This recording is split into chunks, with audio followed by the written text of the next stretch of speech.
Today's planting day, and in this bucket I have something awfully good.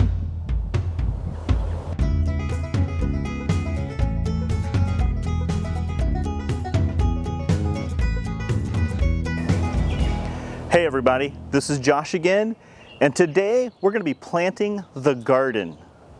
We started out the morning by taking all of our transplants out of the greenhouse and placing them around the garden about where we want them to go. Today we're going to be focusing on okra and tomatoes.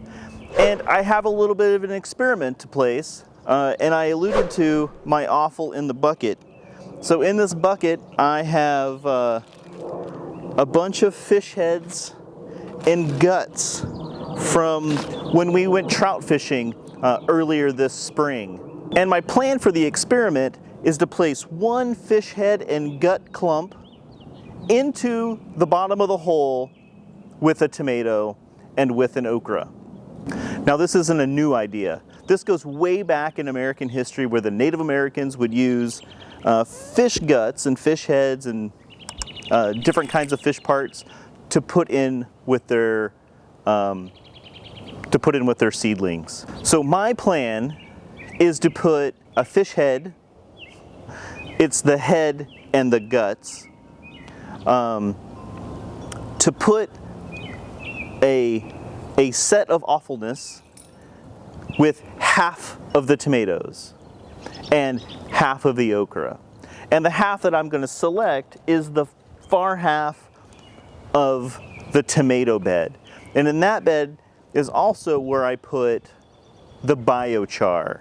When we get later in the season, and if we have tremendous growth in that half of the garden, we know that one of two things worked really well. Fish awfulness or biochar, or maybe the combination of both. So we're going to get underway of planting. I have peppers going to go in the bed right here behind me. Have several different varieties: jalapenos, paprika peppers, some datil hot peppers, green bell peppers, and I think maybe a pimento is hiding in there. We have eggplant, cherry tomatoes, we have cucumbers to put in at the trellis, and we're also going to do some seeds. We have most of our squash varieties here: zucchini, summer squash, and some patty pan squash. We did a video last year of tomato and pepper planting methods, so you can go back and watch that, and I'll go over it a little bit today. But that's basically the best method, is to plant your tomato deep where it's covering a good amount of the vine that is above the soil level in your starter pot. Now, as you can see, our tomatoes are already pretty tall. So we're going to put those a little extra deep, and that's going to promote a deep rooting tomato vine. Things right now look a little bit wilty. I've skipped a watering so that the soil inside the container pots is a little bit drier and it's easier to separate from the pot and put in the hole. So we're going to go across the back with our tomatoes, next row up with our okra, and then in the front we already have onions started. Those have been in since right before the last frost. In the bed just over here is all of our greens. We have radishes, spinach, we have beets, we have peas going, and I think one or two of the eggplants might go in there, because the greens bed will end here probably in June when we start getting really hot, and then we'll cycle in something new. And if that wasn't enough for us to do today, after we get things planted in the ground, we're going to shift gears and we're going to upgrade our drip irrigation system. So make sure that you subscribe, because that's going to be the very next video that we're going to upload after this one. So currently we have, as you can see, we have drip tape in every bed, and that is on a timer. It's worked tremendously over the past 2 seasons. But I'm gonna change the strategy, since using drip tape at the okra and the tomatoes We're wasting a little bit of water there because those are watering every 12 inches, but we only have a plant every 24 inches. So we're going to change our strategy, remove some of the drip tape, and put in emitter stakes right at each plant. We're going to do the same thing here with our peppers, but the plan in the front, in the what I call the finger beds here, is we're going to leave the drip tape in and just add the drip emitters. To get to the details of that, you're gonna have to watch the next video. I thought about this maybe whenever I installed this, and each drip tape has a shutoff. So I can isolate drip tape and just use spot emitters, or like for the greens bed, we're still going to need drip tape because we have rows of spinach and stuff like that. Drip tape is great when you have rows of vegetables or flowers in your garden. Spot emitters for single plants are a lot better. We're going to do the same where we put in zucchini and squash. So hit that subscribe button, click the bell to make sure you get notified when that video posts. It's going to be a great video. I think a lot of people are interested in drip irrigation, but maybe a little intimidated by it.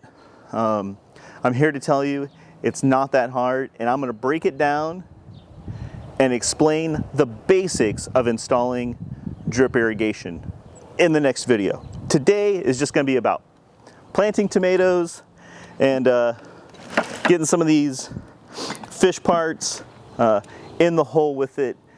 That'll be it for the planting tomatoes. Hang on, and we're going to get started here of getting some plants in the ground. All right, so here we are back at where the tomatoes are going to go with my tomato trapeze. We'll get into that in another video coming up and show you a couple different methods on how to trellis tomatoes, what we found that we really like, and some other options that are out there. So I'm going to start here with this one because the other ones are down there in the shade. It doesn't show up too well on camera. So this is a Better Boy tomato that we started from seed, and we're going to plant this about 1 foot out from the edge. My trowel is 1 foot long. I have my tape measure laid out here so I can get my spacing along the length.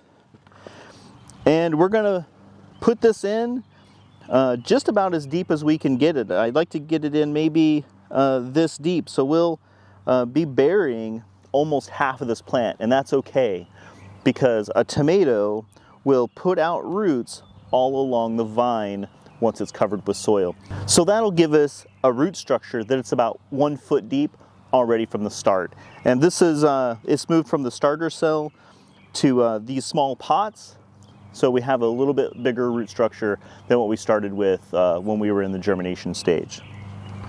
So since we're going to go deep, I've got my spade here, so let's dig a hole and see how far down we can go. I'm going to go a little bit farther forward. I'll mark me a spot, and we can get a dig in here.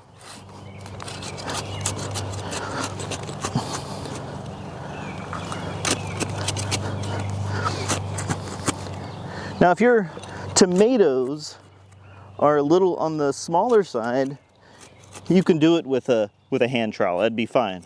But since we're going deep, the spade works really well.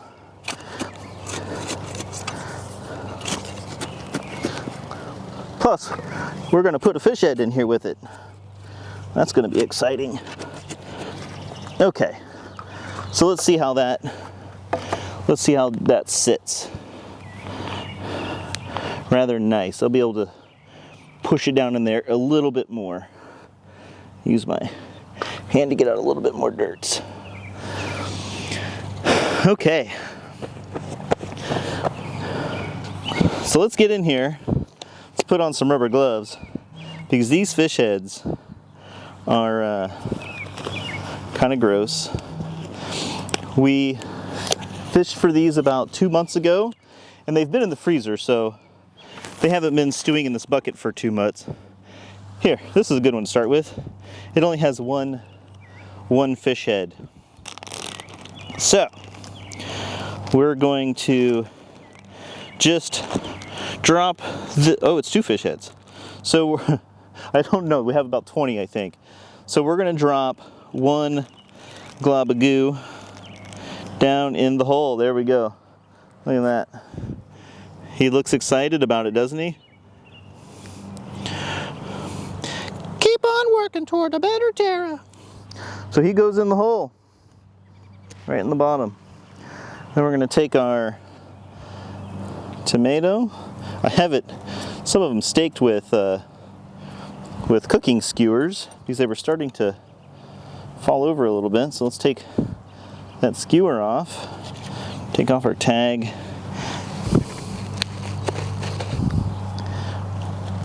And let's take a look at the roots already. We've got roots all around. So we have a really nice root structure already started. Right there, we're going to put it in. Put it in right on top of our fishy friend. We're about a foot in. That's good. And then we're just going to start pushing in some of the soil around the vine. Now, you can pinch off these bottom leaves or not. I'm wearing gloves, so it's a little harder to pinch them off. But it doesn't matter. You can bury them. Give it a nice firming up around the stem, and then holding up the bottom leaves, getting it in there. So that's our first one. I'll probably trim up this bottom leaf. You want to do that. Any leaves that are touching the soil, that's an invite for disease like blights and other things. So the leaves that are touching the soil, it's a good idea to trim those off. The plant will be just fine. So that's number one. I'm gonna do this. I have grubs in the garden. I'm getting ready to inoculate with some beneficial nematodes that'll hopefully get rid of those. Grubs are a pain. They will eat the roots. I have a lot of them. This is the first time I've dug deep in the garden, and now I'm seeing that I've got grubs. These are probably cicadas or Japanese beetles. Horrible things. Anyway, so here we go. We're going to do that same process, fish head, tomato, 11 more times with tomatoes.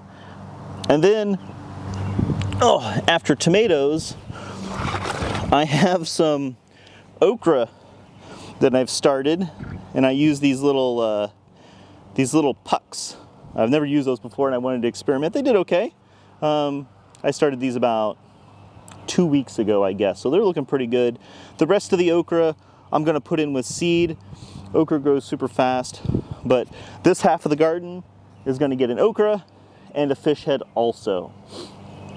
So 5 more fish heads on tomato, and then 6 more fish heads with okra.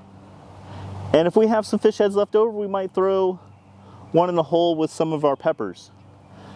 Again, we love an experiment. Enough talking, we're gonna get the garden planted. It has been a productive and tiring day. We worked several hours on getting everything planted out of the greenhouse and into the garden today. Rolled into that, we also installed the new upgrades to the drip irrigation system.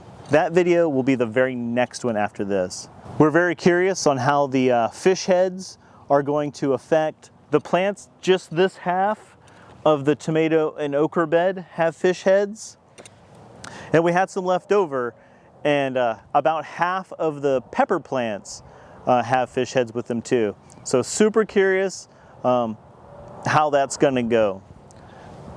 We've got all of our zucchini and squash in as seeds. They're actually right in front of me here. I'm saving this section of the garden to do a second round of each of those in about a month or two, so we can have squash and zucchini later in the season. So a little bit of hard work.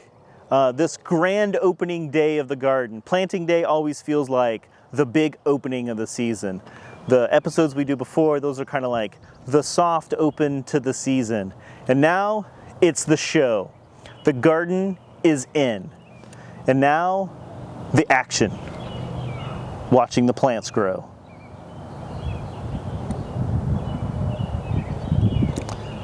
There will be tomatoes.